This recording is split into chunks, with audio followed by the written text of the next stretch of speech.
Olá, pessoal! Bem-vindos a mais uma reunião de paz com uma conversa que eu tenho certeza que vai te inspirar. Mas antes da nossa conversa começar, aproveita, encaminhe esse vídeo para alguém que está assistindo, um amigo, um familiar, que vai ficar contente em conhecer a Amanda que eu vou apresentar daqui a pouquinho. Enquanto isso, roda a vinheta.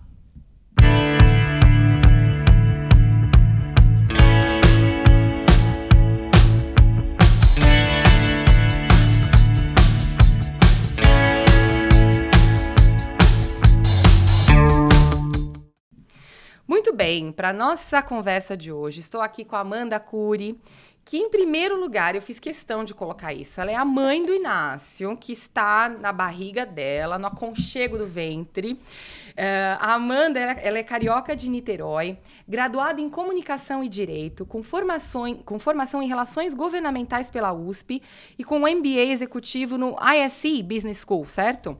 Ela vive há 3 anos em Brasília e ela está à frente das relações institucionais do Family Talks, que é uma organização sem fins lucrativos que anseia transformar o Brasil através do fortalecimento das famílias. Tudo a ver com o nosso podcast, né? Então é isso. Bem-vinda, Amanda. Obrigada, Juliana. Olha, quando eu soube desse podcast, a reunião de pais, podcast da família, eu falei, não, a gente tem que participar, porque tem tudo a ver com Family Talks. E eu acho que essa conversa vai provar o quanto que a gente tem em comum também. É isso aí. Vamos lá, então, começar pelas origens do Family Talks, né? Pesquisando um pouquinho lá no Instagram, eu vi que ele começou meio que recente, né? Em 2017. E aí, o que motivou a criação dessa ONG? Bem, o Family Talks ele foi fundado dentro de uma outra organização que, inclusive, existe há mais tempo, desde 1978, mas como projeto de advocacy, em 2017, foi uma iniciativa do Rodolfo Canônico, que hoje trabalha com a gente, comigo, né? E pensando assim, olha, tem muitas ações pelas famílias na política, mas será que tem alguém construindo uma proposta? O nosso objetivo do Family Talks é influenciar a sociedade sobre a importância da família, mas especialmente na política em relação a uma estratégia propositiva, que é o quê? Como a sociedade ela pode estar melhor preparada para a formação das famílias. Eu acho que a gente vai falar aqui hoje sobre como tem sido difícil, não só sob o ponto de vista interno, mas sob o ponto de vista externo, né, de uma sociedade que acolhe quem deseja ter uma família. Então, foi fundado com esse espírito, com essa iniciativa, foi o Rodolfo primeiro. A equipe foi aumentando, o trabalho hoje já é bem consolidado lá no Congresso Nacional e também serve para falar com as pessoas comuns, né, sobre esse tema que é tão importante e caro para as pessoas. Sim, a família, na verdade, é o núcleo da sociedade, né? Tudo começa na família. Então, realmente é importante que a gente tenha ações propositivas, como você mesmo disse, né? A gente não só ficar falando, mas fazer de fato, ações que vão favorecer as famílias. Muito bem, agora eu queria saber um pouco de você. Porque você é uma moça que tem um bom currículo, estudou bastante, poderia estar no mercado privado, né, atuando, enfim. Mas o que te motivou a trabalhar com uma ONG? Eu acho que foram 2 momentos, Juliana. Primeiro, é um momento pessoal. A minha família foi fundamental na minha criação e eu vi o quanto que a formação e a estrutura da minha família me permitiu ser uma pessoa não só melhor, mas inclusive com educação, saúde. Então eu sempre pensei assim, poxa, eu recebi tanto, eu quero retribuir o que eu recebi. Então eu pensava, e se as pessoas hoje em dia também tivessem uma família como foi a minha, com estrutura, com apoio, principalmente com amor. Então esse é o primeiro momento, né? Uma inspiração quase interior, né, pessoal. Agora, um segundo momento que é mais profissional e realmente, assim, já passei por alguns lugares, mas tem muita gente que não sabe, mas eu trabalhei no tribunal. Eu escrevi a decisão judicial. Então, você teve que... Mas era um trabalho, era concurso? Eu era servidora, mas por comissão, né? Tá, não comissionada. Fiz concurso. Exatamente. Eu, final da faculdade, meu professor, ele era desembargador, virei estagiária, de estagiária assessora. Então, eu passei 3 anos fazendo esse trabalho e lá, tecnicamente, eu fazia um trabalho bom.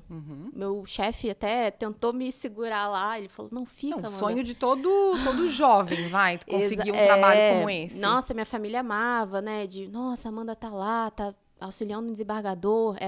Eu cuidava das ações complexas, então eram as ações coletivas que são mais difíceis de serem resolvidas.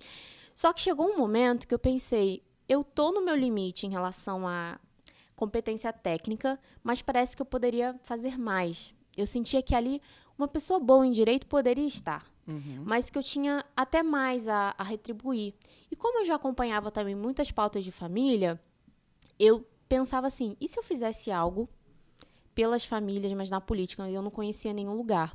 Aí uma amiga minha me sugeriu o Family Talks, falou, olha, conhece Family Talks, fala com o Rodolfo. Eu liguei pro Rodolfo, falei, Rodolfo, meu nome é Amanda, eu me interesso por esse tema, eu quero ser voluntária de qualquer coisa. Aí eu virei voluntária enquanto eu estava no tribunal, para fazer qualquer coisa mesmo, e por um acaso surgiu uma vaga em Brasília, eu saí do Rio de Janeiro, sim, larguei tudo, assim, meus pais estavam fora, mas foi muito bom, fui para Brasília e por um acaso conheci meu marido lá, então sabe quando uma decisão vai levando a outra? E hoje eu sou muito feliz, eu acho que foi uma decisão muito acertada, de você estar num lugar que você é capaz de contribuir. Por isso, hoje eu me considero uma empreendedora social. Sim, é tão bom, porque não deixa de ser empreendedorismo, mas em benefício da sociedade. Foi isso que me inspirou. Unir o útil ao agradável, de uma certa forma, né? É tão bom quando a gente consegue ter um ofício, né, profissional e essa atividade, ela tem um impacto, né, positivo na sociedade. Acho que, eu imagino que é o sonho de qualquer pessoa de bem. E tem muita pessoa que ganha dinheiro, mas falta esse brilho nos olhos sobre o que faz. Eu acho que aqui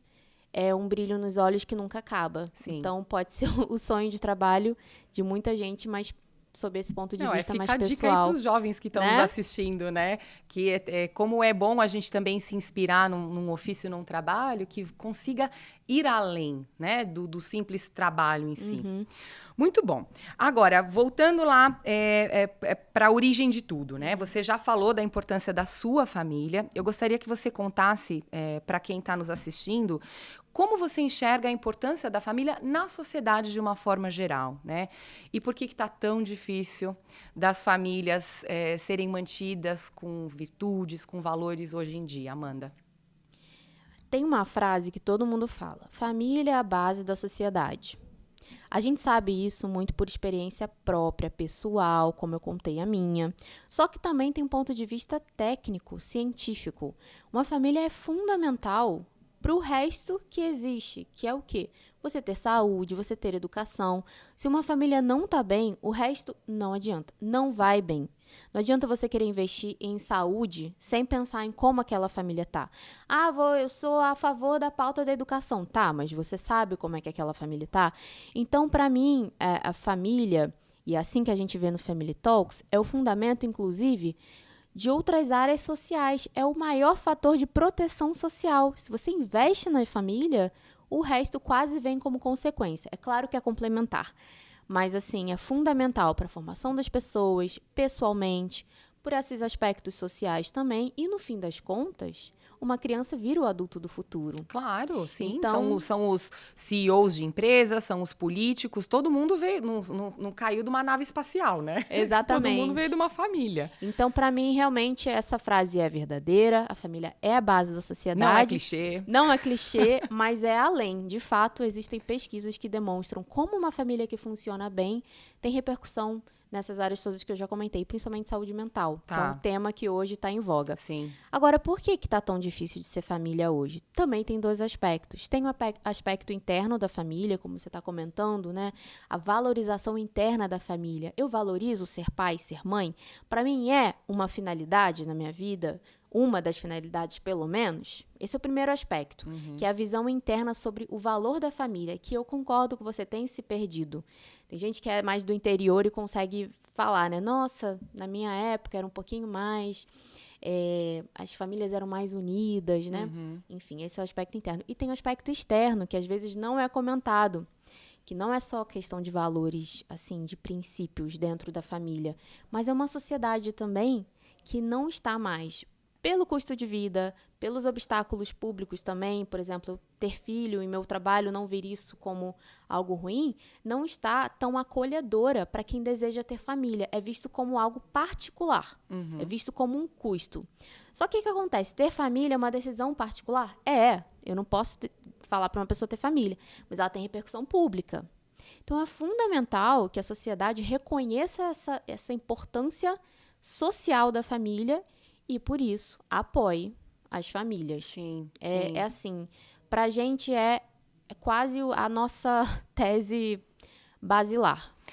Eu tenho a sensação também, Amanda, que a questão cultural, ela não favorece muito a família, né? Se a gente for pensar em mídias, a forma como a cultura, né, e o entretenimento valoriza a individualidade, né? Você só pensar em você em primeiro lugar ou ser feliz a qualquer custo.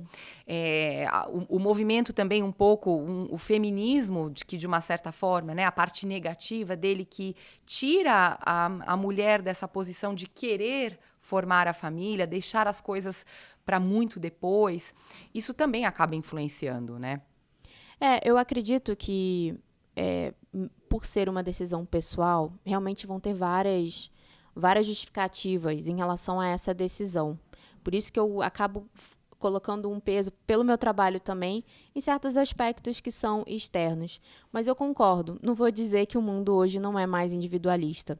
O que a gente faz é o nosso trabalho, de pelo menos para quem decide, quer ter uma família, que a gente apoie, sabe? A gente não pode negligenciar. Porque, inclusive, com o aumento de pessoas que não querem ter, fica ainda mais importante você valorizar quem tem. Sim, exato. Porque se você não valoriza quem tem, como que vai ficar a sociedade?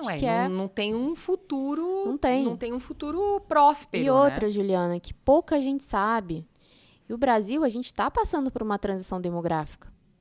O envelhecimento populacional é o quê? Você ter maior expectativa de vida e menos nascimentos. Existe uma consequência dessas decisões pessoais. Decisões pessoais boas têm repercussões públicas boas e decisões pessoais, às vezes ruins, também têm repercussões ruins. E o Brasil todo vai ter que lidar com essa nova realidade. Então, inclusive impactos financeiros, por exemplo, previdenciário. Exatamente. Tem várias consequências disso, né? A Europa a gente já está vendo acontecer, porque é muito claro que na Europa existe um envelhecimento da população. Sim. E você não tem, os nascimentos, eles não substituem, né, as pessoas Exatamente. mais velhas. Assim, então, por mais que tenha essa questão, sim, de valores, eu vejo que é tão complexo, tipo, a repercussão, a consequência, que eu também não vou chegar para uma pessoa e mudar o desejo dela. Eu pelo menos posso ajudar a tirar certos argumentos que talvez ela usaria para não ter filho, como é a questão do alto custo de vida, falta de apoio, falta de rede de apoio. Sim. Então, a gente tenta trabalhar nessa, pelo menos para ajudar a quem quer ter, né? Numa linha mais positiva, né? É como a gente teve recentemente a conversa com relação à Semana em Defesa da Vida. A questão da defesa da vida, ela é muito mais em favor da vida do que você defender o aborto, né? Quando você muda essa chavinha, né? Eu estou aqui para defender a vida e não falar em defender, assim, do aborto como algo...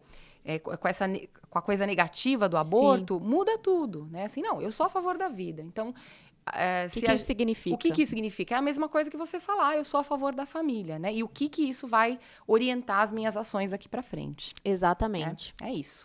Bom, lá no perfil do Family Talks, vocês colocam a questão do fortalecimento das famílias como uma causa, né? Que é algo que é bem forte. O que significa isso? O que significa fortalecer as famílias? E o que vocês defendem como solução para as famílias ficarem mais fortes, de fato? Isso é uma ótima pergunta. Juliana, na sociedade tem várias ideias que estão por aí. E você pode pegar uma ideia e tornar essa ideia uma causa, como a defesa do meio ambiente, como a defesa de minorias. Você pode transformar um tema que às vezes está solto, mas dar fundamento técnico e conseguir defendê-lo para se tornar uma prioridade. Quando a gente fala de fortalecimento da família como uma causa, é você transformar talvez um tema que hoje é mais emocional, né? A gente fala de família assim, um pouco sem conteúdo, mas é algo muito sério e que precisa ser construído no longo prazo. Inclusive para orientar a política pública, de você, por exemplo, ter um orçamento destinado a programas de fortalecimento familiar. Beleza, Amanda, mas o que significa fortalecimento familiar? Para a gente, são 3 grandes aspectos. Primeiro, recursos, você ter, pelo menos ajudar uma família a ser mais forte, do ponto de vista de ter mais tempo de convivência familiar. E também dinheiro, como a questão até da licença paternidade remunerada. Sim. Segundo, que é infraestrutura. Então, você precisa de uma certa infraestrutura. Você precisa de uma casa, você precisa de uma rede de apoio. E o terceiro ponto, que é o mais importante, é a capacidade, que ela envolve também você saber formar. Então, quando você pensa em fortalecimento das famílias, a família forte, ela tem recurso adequado à realidade, ela tem essa infraestrutura mínima para exercer o cuidado e tem principalmente capacidade, que às vezes o conhecimento que se perde de geração em geração, né? Você ouve, às vezes, relato de pai que apaga cigarro no filho porque ele achava que isso era uma forma de disciplina. Então, a gente fala desses 3 aspectos quando é o fortalecimento de uma família. Se esse núcleo funciona, o resto, educação, saúde, vai bem. Muito bom. A gente vai deixar vocês aqui assistindo um vídeo institucional do Family Talks que resume de uma forma bem bonita. Eu achei bem bonito esse vídeo e não quis deixar de colocá-lo aqui no programa. Assiste aí. Você está preocupado com a situação das famílias? Nós também. Quando uma família não encontra condições para exercer o cuidado, todos sofrem. As novas gerações ficam comprometidas e os idosos acabam negligenciados. Family Talks existe para que o cuidado às famílias em todas as etapas da vida seja uma prioridade no debate público. Queremos mobilizar governos, empresas e toda a sociedade para que haja condições mais favoráveis para ser família, no trabalho, na escola, na cidade, em casa. Bom, também em um dos vídeos de Tira Dúvidas, né, do Family Talk, vocês têm as sessões de Tira Dúvidas, você mesma fala em um dos vídeos sobre a crise do cuidado. O que é a crise do cuidado dentro desse contexto de família? Então, a gente chama de crise do cuidado, aí eu comentei sobre a gente estar passando por uma transição demográfica. Existe uma ação fundamental dentro da família que é o cuidado. E o cuidado ele pode ser direto, que é você fazer ações, assim, dar comida, fazer carinho, botar pra naná, né? E tem um cuidado indireto, que são as tarefas que auxiliam aquele funcionamento. Beleza, isso ocorre dentro da família. Mas também tem algumas tarefas de cuidado que estão fora da família, que a gente usa alguma pessoa, terceiriza. O próprio cuidado ele é feito dentro dos hospitais, dentro das escolas, certo? Só que o que acontece? Com essa nova composição, nessa transição demográfica e com esse cenário que você mesma falou, né? Que é, nossa, hostil, talvez né? mais hostil, mais individualista. Sim. Todas essas tarefas de cuidar das pessoas tá em crise. Por quê? Porque, primeiro, não é valorizada e, segundo, custa. Então, se eu não tenho dinheiro para pagar, por exemplo, vamos supor, uma babá para cuidar do meu filho enquanto eu estou trabalhando. O que eu faço com isso? Existe uma crise generalizada de quem está fazendo esse cuidado. Então, hoje no Brasil, 80% desse cuidado é feito pelas famílias, de forma privada. Só que se é uma família que não tem recursos para pagar por esse cuidado, quem cuida? Se você tem pessoas envelhecendo com poucos filhos, ou os filhos não ligam para os pais, quem cuida? Se você tem hospitais que tem cada vez mais pacientes, mas não tem gente suficiente para trabalhar daqui a... Assim, eu acho que no hospital não, mas eu estou colocando uma hipótese, né? Quem cuida? E ninguém fala sobre isso, é a crise do cuidado. É uma crise de quem está exercendo o cuidado e quem vai exercer isso no futuro. A gente precisa antecipar essa crise. Muitos países hoje na Europa, o Japão, já estão enfrentando, inclusive se planejando. Então, pra você ter uma ideia, na Inglaterra existe o Ministério da Solidão. Caramba! Que é um ministério que você tem pessoas que vão acompanhar idosos que estão sozinhos, que isso é cuidado. Atenção é cuidado. Sim. No Japão, por exemplo, também tem políticas de cuidado. Então, hoje, inclusive no Brasil, na parte até da política, já está se pensando uma política de cuidado, que é essa forma de organizar toda essa base do que vem depois, porque sem cuidado a gente nem trabalhar consegue. Claro, sem planejamento nada acontece, né? Exatamente. E outra também, algo que preocupa com relação às crianças. Se você não pensa em quem vai cuidar das crianças, tem muita criança aí sendo cuidada pelas telas. Exatamente. Né? Que é um alerta, assim, muito, muito grave, né? O que elas estão aprendendo ali através da tela de um tablet, de um celular. Exatamente. Então, assim, a gente usa essa expressão para projetar algo que, na verdade, já está acontecendo, mas vai se agravar, que é a crise do cuidado. Qual é a solução que a gente pensa? Primeiro, uma redistribuição do cuidado, que é o quê? Primeiro ponto, as famílias são protagonistas, ponto. Não tem como dizer que não é na família que começa o cuidado. Primeiro ponto. Beleza. Segundo, o Estado, ele é subsidiário. Então, ele precisa vir na falta do cuidado de uma família. Então, na redistribuição do cuidado, você pensa, primeiro, o cuidado está sendo feito na família bem? O que a família precisa? Aí entra o trabalho do Family Talk. Segundo, o Estado está valorizando que é necessário cuidar das pessoas? Certo. Que outra pessoa, que outra instituição também? As empresas. Então, as empresas também precisam se preocupar com o cuidado dos seus colaboradores, porque se eles não estão bem em casa, eles também não vão ter produtividade suficiente para tocar o negócio. Então, esse cuidado, ele é redistribuído não no sentido das ações, das tarefas, mas principalmente na mentalidade de que eu sou responsável pelas pessoas. E isso é uma mentalidade contrária à individualista. Com certeza. É você Por quê? pensar no bem comum, né? Exatamente. Então, eu sou responsável pela minha família? Sou. Sou responsável pelas minhas amigas? Sou. Sou responsável pelo meu colega de trabalho? Eu sou. Então, é quase um antídoto ao individualismo, mas que não é nem por princípio, é por necessidade. Se a gente não faz isso, a gente não vai sobreviver como sociedade. Não, o homem, ele só consegue sobreviver em sociedade, Exatamente. né? Se tem um ser vivo, né, que funciona em sociedade, é o ser humano, né? Perfeito, é isso mesmo. Então, a nossa solução é exatamente focar no primeiro pontinho do cuidado, que é o fortalecimento das famílias.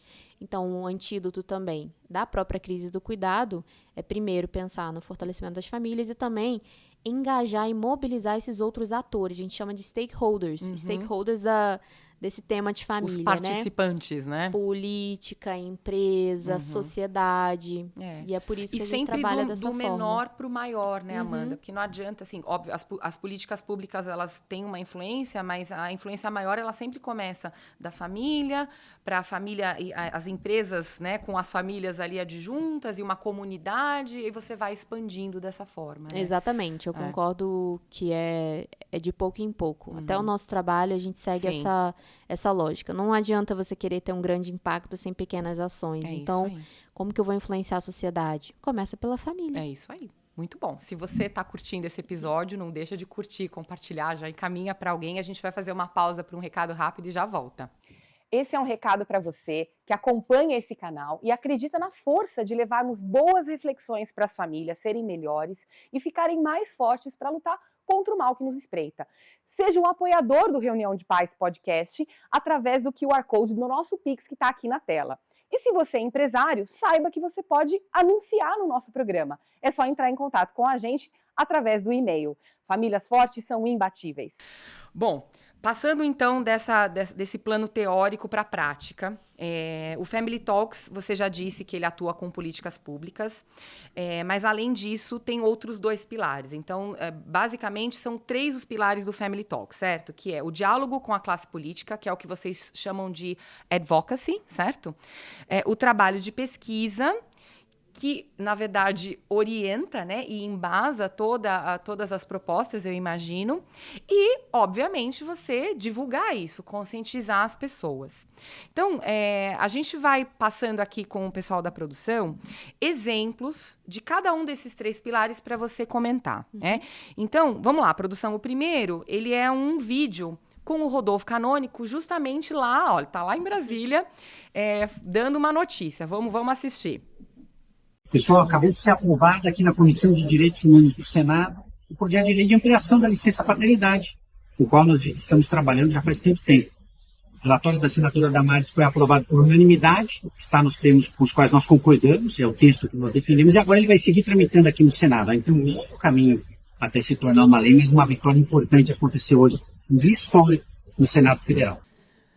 E aí, olha só que bacana, né? Assim, a gente fala, faz pesquisa, teoria, mas precisa ter frutos, né? E aqui, esse aqui é um exemplo muito, muito bom sobre os frutos. Com certeza.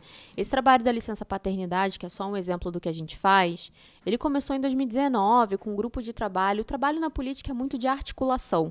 Então, não é da noite para o dia que essa notícia acontece. A licença paternidade, ela está de um modo provisório desde a Constituição. Então, faz mais de 30 anos que esse assunto foi proposto, mas nunca regulado, nunca teve uma lei para dizer. Então, sempre foram 5 dias apenas para, enfim. Para você, sei lá, tirar o documento. Exatamente. Mas não ajuda... isso, basicamente enfim, né? isso, né? Se o neném nasce quinta-feira, ferrou, né? Porque você tem 5 dias, mas enfim. Então, esse é um exemplo do fruto de um trabalho que é de relacionamento com o que eu já comentei, que são os stakeholders. Os stakeholders do Congresso Nacional são deputados, são senadores. Então, nesse caso, estava no Senado. O nosso trabalho é conseguir trazer para essas pessoas que apertam o botão da decisão conteúdo, informação e conseguir até orientar a questão de redação de projeto de lei em relação a um tema que a gente defende. Então, é um ótimo exemplo dessa articulação política. E essa articulação, ela parte, ela está nas comissões, nas audiências públicas? Isso. Para isso, você precisa estar constantemente presente no Congresso Nacional. O Rodolfo vai toda semana, tem a Maria Eduarda também. Então, você precisa não só estar presente, mas conhecer as pessoas. Isso é o que a gente chama de relações governamentais. O relacionamento com esses entes governamentais, embora não seja governo, porque é o poder legislativo. Mas a gente também tem que falar com o poder judiciário, também tem que falar com o poder executivo. E só para comentar, o advocacy, na verdade, ele não é só isso. O advocacy é você defender uma causa no debate público. E é mais ou menos fazer lobby, que é quando um advogado é pago para defender uma empresa de cigarros. Tá. Só que o advocacy é por uma causa. É um lobby do bem. É um lobby do bem por uma causa. E a nossa Tá. causa é o fortalecimento das famílias. Muito então, bom. isso é o trabalho, assim, é o coração do que a gente faz. É estar Olha lá que em beleza, Brasília. né? E que alegria que não deve ser você chegar, né, com uma notícia dessas, né? Que vai impactar de forma positiva as famílias. Com certeza, dá trabalho, hein, Eu Juliana? imagino que sim, Olha... né? Não é um videozinho só Não. rapidão ali feito. Muito bom. Ali do segundo pilar, a gente tem o trabalho de pesquisa, que fundamenta tudo. E aí, a produção vai colocar na tela o site do Family Talks, que é inclusive o lugar onde as pessoas podem... Você que está assistindo a gente pode entrar no site e acessar. Aqui a gente tem 3 exemplos, né? Inclusive, um deles é justamente esse que a Amanda trouxe, que tem a ver com as eleições municipais. Depois a gente vai fazer um videozinho mais específico sobre ele. E outros temas de interesse da sociedade. E aí, quem é que faz essas pesquisas todas? Somos nós. Na verdade, o nosso trabalho começa nesse ponto, né? Não adianta você defender uma causa sem você ter conteúdo. Claro. Então, o conteúdo, ele é um pilar fundamental do Family Talks, porque você não pode influenciar sem você ter base e ter evidências. Então, o que a gente faz? Toda vez que tem a proposta de algo, de um projeto de lei, mas até, por exemplo, as eleições municipais, né? Esse documento, ele foi uma pesquisa de tudo que é necessário para você apoiar no plano de governo as famílias, baseado em pesquisa e evidências de fora. Aqui no Brasil não existe um instituto de pesquisa da família, não existe oficialmente. Então, o nosso trabalho é, de fato, trazer essas informações ou ir atrás delas, como a partir do IBGE, para levar não só a quem decide, mas também as pessoas. Então, Sim. O pilar, que embora não seja o coração no sentido da tarefa, é o pilar inicial. Sim, é o que dá toda a estrutura, né? Eu imagino que, por exemplo, para a questão da licença paternidade, certamente certeza. vocês tiveram que usar muitos argumentos embasados em pesquisa. A gente fez uma pesquisa que está disponível no site, que foi a pesquisa Licença nas Empresas, que era exatamente a partir da resposta de muitas pessoas de empresas, como está essa questão? É bem visto, não é? As pessoas tiram licença paternidade e maternidade ou não? Foi o Family Talks em parceria com alguns pesquisadores, que a gente também é bom nisso, fazer parceria, porque pesquisa no Brasil é bem caro, né? E aí a gente lançou esse documento, que está também disponível, que pode ser base até de tese para quem quiser desenvolver. Claro. E para o nosso trabalho fundamentou, de fato, a parte de licença paternidade Sim. e maternidade nas empresas, né? Que Você é a vê realidade. como informação é tão importante, né? E é uma informação que ela impacta em todos os atores, como você diz, né?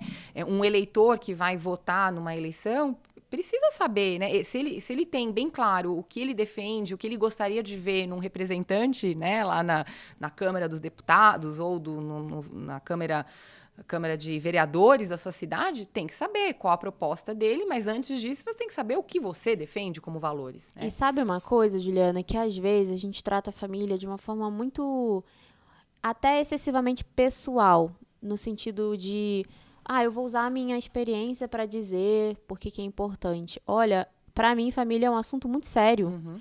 Deveria ter teses de doutorado sobre a importância da família, o impacto disso, enfim, na vida de uma pessoa.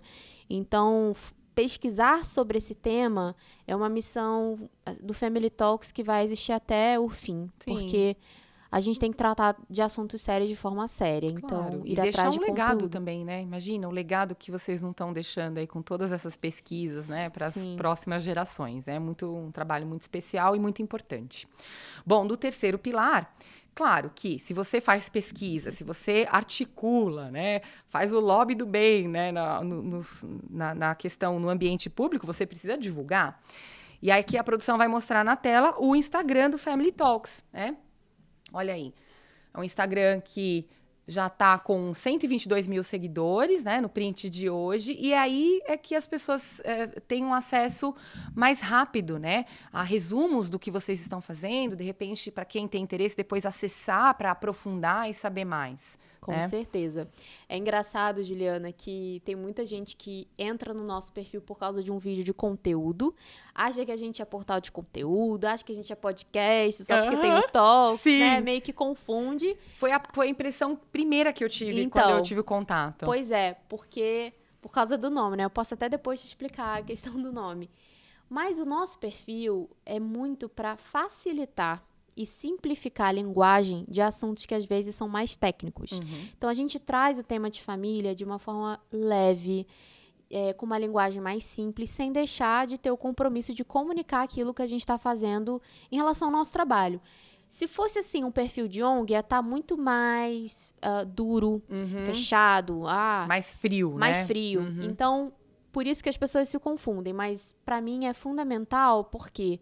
Porque pessoas comuns que às vezes não vão estar no Congresso Nacional, não vão baixar um arquivo, mas elas vão começar a pensar em família por causa de um vídeo que a gente publicou. Exato. De uma reflexão diferente, como você falou, né? Sim, da como a questão gente vai fazer daqui a pouquinho. E a forma como a pessoa vê o ter família. Então, quem sabe, por causa de um videozinho, alguém começa a refletir sobre as próprias decisões. É claro, é isso. Inclusive, lá no Instagram, tem formas de você ajudar e contribuir com o Family Talks, né? Com certeza. Como é que funciona isso, Amanda? O Family Talks, por ser uma organização sem fins lucrativos, de fato, sobrevive de doações. Então, nós temos apoiadores, mas a gente precisa do apoio das pessoas. Vou até falar aqui para quem está nos assistindo. É isso aí. No nosso site tem a parte, né, familytalks.org/doa, tem um botãozinho lá de doar, que pode ser um valor mensal. É só você colocar lá R$10 por mês.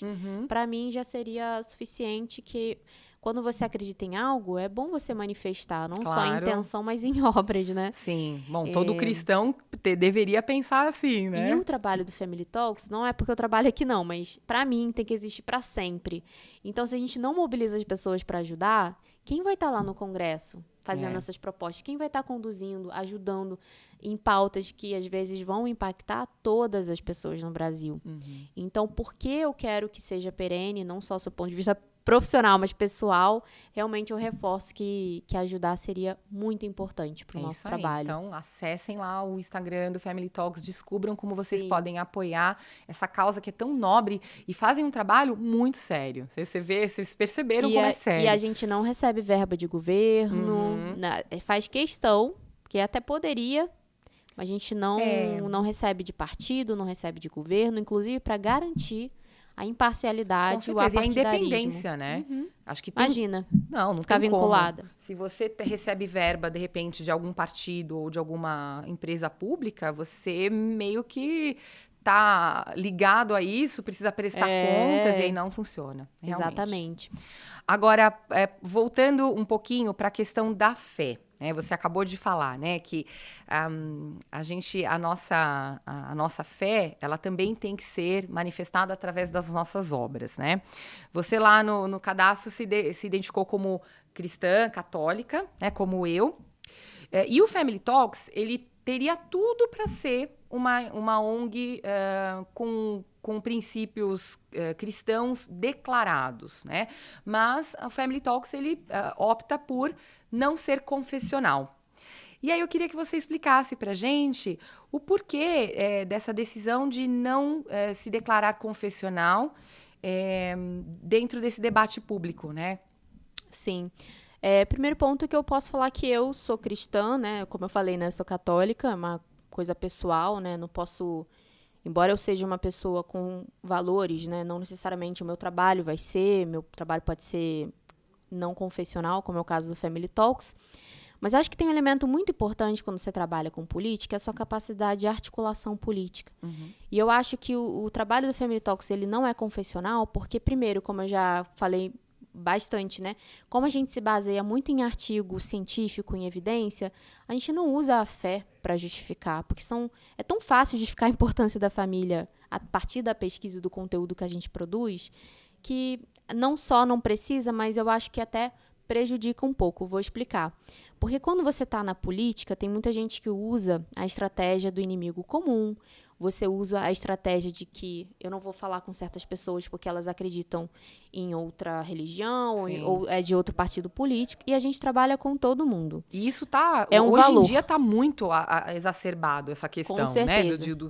Eu não falo com você se você for X ou Y, né? Pois é, assim, sinceramente, eu abomino isso. Acho que a gente tem que falar com todo mundo. E um dos valores também internos do Family Talks, a gente chama de diálogo com todos. Para você construir algo em sociedade, você precisa conversar com todo mundo.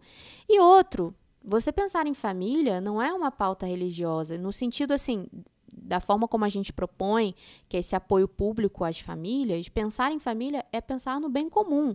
Então, eu acredito que eu poderia pensar em cuidar dos velhinhos umbandistas, da senhora, da mãe solteira que é ateia. Eu não estou me importando tanto com a religião das pessoas quando eu penso no bem comum. É uma coisa tão humana e tão basilar que pra gente não... É melhor que a gente... Eu tô falando por mim, tá? Não vou falar pelo Family Talks, mas por mim é não só necessário, mas não sei, é quase um princípio de que eu tô trabalhando com todas as pessoas. E por isso, para você fazer articulação política, é fundamental você se posicionar como alguém aberto a falar com todo mundo. Não tá usando um chapéu, né? Um chapéu determinado. Inclusive, naquele tema de licença paternidade, que foi criada uma frente parlamentar, foi engraçado porque na mesa tinha a Damares e a Tabata Amaral, e a gente já participou de evento de pessoas com posições opostas, e eles mesmos falam assim, nossa, eu tô do lado de alguém que tá contrário, mas eu acho que é uma característica muito específica do Family Talks, que é unir pessoas que às vezes têm posições opostas e diferentes em algum assunto ou tema de convergência. A gente acredita muito nisso. Pega um tema que possa ser mais comum e desenvolve, porque enquanto você tá ali na disputa, eu sou isso, você é aquilo, eu acredito nisso, você deixa de ajudar as pessoas na prática. Então, é por isso que a gente vai nessa linha de trabalhar com todo mundo, falar com todo mundo, em prol do bem comum. E o trabalho de vocês, eu não imagino que tenha tanta dificuldade com relação a encontrar esse ponto de convergência, porque quem é que... Fala pra mim. Exatamente. Quem é que vai ser contra a defesa da família? Ou o cuidado das pessoas? Exatamente. Juliana, é até impressionante você chegar no Congresso. Eu já fiz esse trabalho que hoje o Rodolfo faz, de ir ao Congresso, de conversar com os deputados. E como é que é, hein? Então, eu tremo, por isso que eu não tô lá. Pra mim, o coração... E você tem o Inácio aí pra cuidar, então, né? assim, eu tô feliz nos bastidores, mas... você vê a recepção das pessoas. Porque cada pessoa tem uma família, tem uma história. Às vezes, por uma experiência positiva ou negativa, mas todo mundo sabe da importância de uma família e como você tem que apoiar uma família. Claro. Então, é muito interessante ver a recepção de uma pessoa do PCdoB a uma pessoa do PL. Então, quer dizer, e às vezes você encontra facilidade em alguém que poderia ser considerada, sei lá, pela sociedade, né? Como alguém contrário à família. Você vê uma recepção muito maior do que, às vezes, uma pessoa que está falando, eu sou pela família, na campanha política. Nas campanhas. Assim, a gente tem umas histórias, mas isso não vou publicar, não. Depois eu te conto. Então, tá bom, legal. Bom, então agora vamos para a parte que a Amanda mencionou agora há pouco, com relação à divulgação, e como que o Family Talks utiliza a produção de conteúdos para usar uma flecha e atingir aí o coração das pessoas que assistem, né? A gente vai reagir aí agora a 3 posts do Family Talks. Vamos começar com o primeiro. A produção vai colocar na tela, para todo mundo assistir. O filho te limita muito, velho. Eu tenho 19 anos, eu conheci 9 países. Eu quero conhecer pelo menos uns 50 até o final da minha vida. Como é que eu vou poder isso com o filho? Você quer 50 países, ter experiências meio que malucas. Você não vai conseguir fazer isso como uma criança. What would you say your biggest regret in life is? Not having more kids. Why do you regret that? Sure, they're awesome. That's the best thing you can do in life. And how many kids do you have? 3.5. I have one stepdaughter. And how have they changed your life? Oh, they took all my money. took all my youth, but it's worth it. It's the best thing you can do in life, I think. If your kids were watching this video, what's a message you'd want to tell them? I would say, don't worry about having kids because you're never ready. Just do it. You ain't never gonna be ready. Legal, Essa é né? demais, eu também acho. Essa É é muito demais. legal comparar. É claro que estão em fases de vida diferentes, né? O jovem, ele tem essa certa, eu não sei, uma certa uma tendência, é um né? individualismo que o jovem tem, exatamente. né? Eu acho que até o adolescente é bastante assim. Mas o que eu acho mais curioso é o primeiro de falar como que isso condiciona e o segundo, né, a segunda parte do vídeo falar, nossa, condicionou sim, mas foi muito bom. É claro que também, eu sei que hoje ter filhos é mais difícil do ponto de vista de custo de vida e tal, mas o que eu acho mais legal é esse reconhecimento de que condicionou, tirou dinheiro, mas valeu a pena. Sim. Que é o que eu espero sentir também. Porque na verdade, Amanda, você daqui a tempo. pouquinho, você já é mãe, na Sim. verdade, né? Mas eu que já sou mãe, né? Eu tenho 2 meninas, uma adolescente já, 16 e 11 anos. O que ele fala é muito verdade, porque consome a gente, né? Um filho consome a gente, mas o filho, ele tira a gente, né, da miséria de viver para nós mesmos, que é o que a gente vê no primeiro menino, né? E o que é o amor, se não o sacrifício? Né? Amor de verdade é sacrifício, é a gente se consumir pelo outro, né? A vida só tem sentido quando você se sacrifica pelo outro.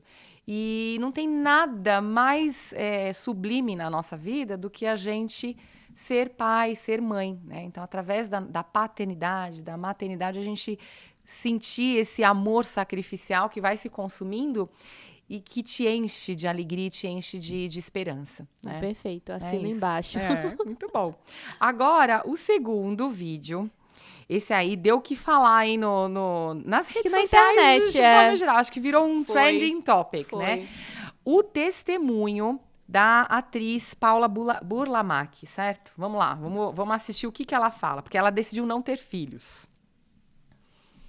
Um grande pavor que eu tenho, eu decidi não ter filhos, né? Até para poder ser mais livre. E hoje em dia isso é um pesadelo na minha vida, porque eu sei que muita gente fala, isso é uma bobagem, porque nem sempre os filhos cuidam dos pais. Mas eu cuidei dos meus pais. A minha irmã cuidou dos meus pais. Nós juntas demos uma velhice para os nossos pais melhor do que se eles não tivessem filhos. Então eu fico apavorada, porque eu fico pensando, quem é que vai cuidar de mim? Né? Se eu tiver uma demência, se eu não puder, se eu tiver alguma incapacidade, quem é que vai cuidar de mim? Eu não tenho filhos. Entendeu? Eu fico aterrorizada. Se eu pudesse voltar no tempo, eu teria um filho só para garantir um bem-estar na minha velhice. Tem um ponto para comentar que ela deixa muito clara a finalidade também. Que por mais que o choque das pessoas tenha sido grande da internet, o que mais me chamou a atenção, Amanda, foi... Então, ela decidiria ter um filho para cuidar dela, né? É até engraçado. É um pensamento individualista. É um pensamento individualista, que foi o que motivou a não ter filho e também motivaria o ter filho. Mas, assim, por outro lado, o que ela fala acaba sendo verdade. A gente cuida dos nossos pais, né? Claro que eu não defendo que uma pessoa tenha filho para que seja um ativo humano de mas cuidado. é natural. Mas é natural, né? Sim. E outra, né? Você ter, inclusive, mais de um filho... Eu vejo a família dos meus pais. Minha mãe tem 2 irmãos, meu pai tem 3 irmãos. Minha família paterna, os filhos se dividiram para cuidar da minha avó. Ela faleceu já. Na família da minha mãe, meus avós ainda são vivos, mas é isso. A gente não é nem por questão de retribuição, é por questão de amor, né? A gente vai cuidar dos nossos pais. Então, o ponto principal que eu acho é o choque de ver uma declaração dessa, mas de alguém que se arrependeu, embora por uma motivação, assim, que eu não acharia, assim, tão nobre, entende? Mas que ela fala uma verdade que pouca gente, quer dizer, sabe, mas só confirma quando passa. E aí é meio que too late, né? Aí é tarde demais. Exatamente. Ela querer agora ter filhos. Uma outra coisa também que me chamou a atenção nesse depoimento, ela falar que ela não teve filhos, ela optou por não ter filhos porque ela queria liberdade. Isso foi. E isso faz a gente pensar, né? O que é, afinal, liberdade, no final das contas, né? Porque tantas pessoas, elas desejam ser livres e acabam virando escravas, né? Dos vícios, da beleza eterna, né? Da autoindulgência. Será que até que ponto isso é liberdade, no final das contas? E que é comum ao argumento do menino no primeiro vídeo. Que ele cita viajar, mas é como se fosse assim, mas ter filho vai restringir a minha liberdade. Né? Então, é interessante ver como que esse argumento se reproduziu nos dois vídeos, Sim. né? Não, e o que a sociedade entende por liberdade, no final das contas. Exatamente, né? exatamente. Então, vale aí uma reflexão para todo mundo que está assistindo. Vamos lá para o terceiro, que é de uma cantora famosa, a cantora Pink, que fala sobre a filha dela. My kids don't have a phone, and my daughter's the only 11-year-old in her class that doesn't have one. It's hard. A lot of my friends, they have their kids on TikTok, and I don't. And I told Willow, I said, that doesn't move my needle. They're not my kids. You're my kid. And also, you have a lot of eyes. She has a lot of eyes on her too. But I told her point blank, if you can produce literature for me from a reputable source that tells me that social media is good for you, then you can be on it. And otherwise, good luck. Olha aí, ela pedindo, ela querendo a filha aprovar com uma pesquisa. Interessante, não né? é? Olha, eu acho que nesse caso ela fala muito... Mais do que não ter celular, ela comenta muito sobre a questão de ter redes sociais, né? E, de fato, isso tem sido um assunto muito presente na vida das famílias, que é não só a dependência dos filhos em relação às telas, que eu acho que 10 anos atrás a gente via como algo muito positivo, ter o iPad, a educação através das telas. Pois é. Mas hoje o impacto dessas redes sociais em temas até bem sérios e graves, como uma tendência até ao uso da imagem das crianças para pornografia infantil.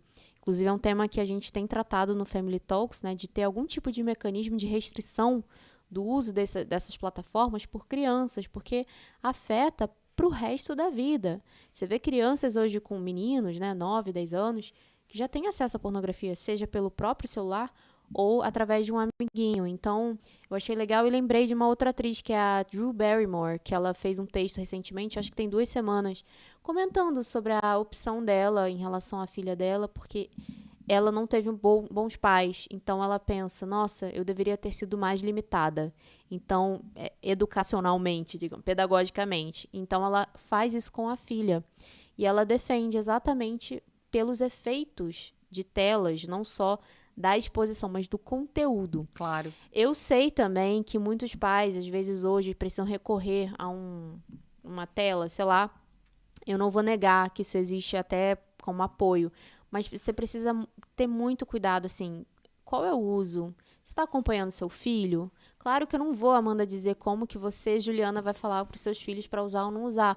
Mas, assim, esteja presente, sabe? Sim. Eu acho que isso, pra mim, é o mais importante. E se faz sentido pra família dela dessa forma, ótimo. Claro. E gerar consciência, né? Consciência. E não é só ela, não. Você falou da Muita Drew Barrymore. gente. Cristiano Ronaldo também ficou famoso aí nesses últimos tempos, falando que o filho, ele ia dar um celular pro filho quando ele tivesse, acho que 15 anos. Fundador também do Facebook. Fundador de Big Techs, né?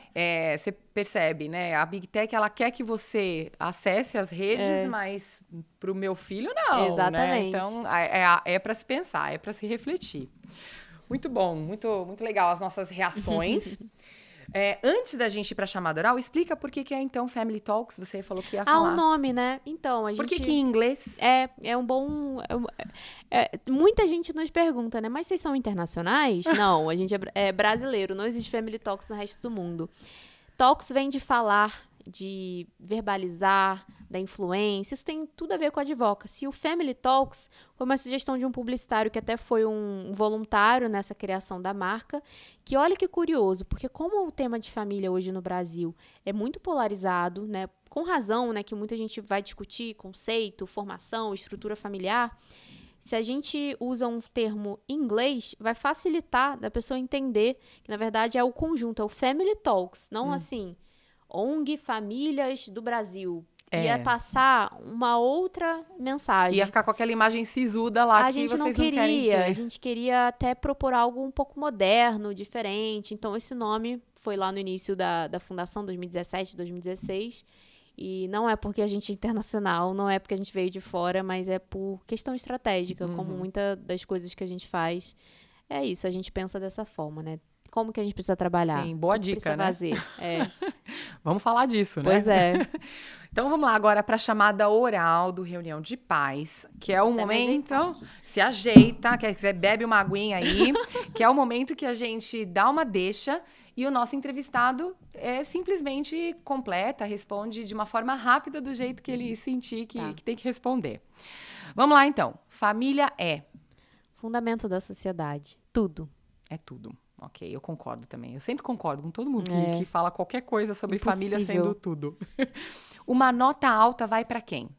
Ou para o quê? Para pais, homens que participam da educação dos filhos como deveriam participar. Ó, pais, homens que participam da educação dos filhos. Esse aí é um tema para um outro podcast, hein? Né? É. E a nota baixa vai para quem? Pais que terceirizam a educação, seja para telas ou não se preocupam. Para mim, a nota baixíssima. Negligência familiar. Ok. E uma lição de casa para as famílias, Amanda? Olha, na minha família, a gente tinha, uma vez por semana, o jantar de família. Que nós somos 3 meninas e a gente levava sempre uma poesia, uma arte, uma dança. E era o momento da família ali. Então, acho que uma lição de casa que eu queria até recomendar é fazer um momento em família por semana. A gente colocava vestido arrumado, aí minha mãe tirava a louça do casamento. Então, era como se fosse um grande baile pra gente, semanal. Sério? Simples. E isso foi aconteceu por muito tempo? Muito tempo, até... Bem, é porque meus até pais o se ano mudaram. passado. Não. É que meus pais se mudaram para Portugal por um tempo, mas isso era assim, era a regra na nossa família, uma vez por semana. Agora eu vou dar uma outra lição que eu lembrei de uma outra dica também, que no fim do ano a minha mãe sempre faz, desde 2007, né, a gente ficou 20 anos fazendo isso. Até ano passado ela fez com os genros, que é você no Natal pedir para cada membro da família presentear o outro com algo. Então, nesse ano, por exemplo, ela sorteou umas palavras e eu ganhei uma palavra que eu vou melhorar naquele ano e que no próximo Natal eu vou falar para minha família. E aí, eu cumpri? Não cumpri? Então, assim, a gente tem um registro tipo de uma 20 missão, cada um mas recebe familiar. uma... Tá, Então, assim, eu vou melhorar na paciência com a minha família. tá. E isso é uma outra dica, uma outra lição de casa, porque é ter momentos em família, pensar na melhora da família em família. Eu acho isso, assim, nossa, quase que criou a narrativa interna da minha família, de quem a minha família é, sabe? Sim, cria a identidade da Identidade. família e cria memórias que a gente vai acessar sempre, né? Naquele baú bom da nossa vida e que nos impulsiona a reproduzir nas nossas famílias, né? Quando a gente certeza. começa a formar as nossas famílias. Olha que dica legal. Mas o jantar de família é uma coisa fácil de fazer. Sim. É tão legal. Deve ser mesmo. Era muito legal. Então, recomendo para as famílias, pelo Fica menos a um dica, momentinho, ou uma vez por mês, o dia da família. Sim, colecionem memórias, né? Com seus filhos. O tempo passa muito rápido. Né? Eu digo isso com super conhecimento de causa, né? Aproveita o tempo com o Inácio. Obrigada. Eu tenho certeza que vai ser fantástico. Sim. Muito bem. Agora, a dica cultural para quem está nos assistindo. Qual é a sua recomendação? A gente geralmente pede um filme, uma série, um livro. O que você recomenda? Eu não sou uma pessoa muito de filme e série. Tá. Eu sou uma pessoa de livro. Tem um livro chamado A Crise do Menino, que foi escrito por, 2 autores. Um deles escreveu aquele Os Homens São de Marte, As Mulheres São de Vênus. Tá. Se chama John Gray. Uhum. Esse livro, ele fala sobre a criação de meninos. Tem tudo a ver com a minha fase também, né? De eu pensar como que eu quero criar o Inácio com meu marido. Mas tem um capítulo específico para quem quer se informar mais sobre esse assunto, ter evidências sobre a importância da presença do pai. E como que hoje a falta dos pais, homens, pais, na vida das crianças, como que isso repercute. Então, eu acho que é um livro, assim, fundamental, não só para quem tem filho homem, mas para quem é pai, para ver, olha, a sua função, ela é fundamental dentro de casa, ajudando e participando da vida do seu filho, não negligencie. Para mim, desculpa, Ju, eu vou até te chamar de Ju, mas educação não é só de uma pessoa. Claro que é não. dos dois, né? É da família. Então, e cada um tem o seu papel. Claro, com certeza.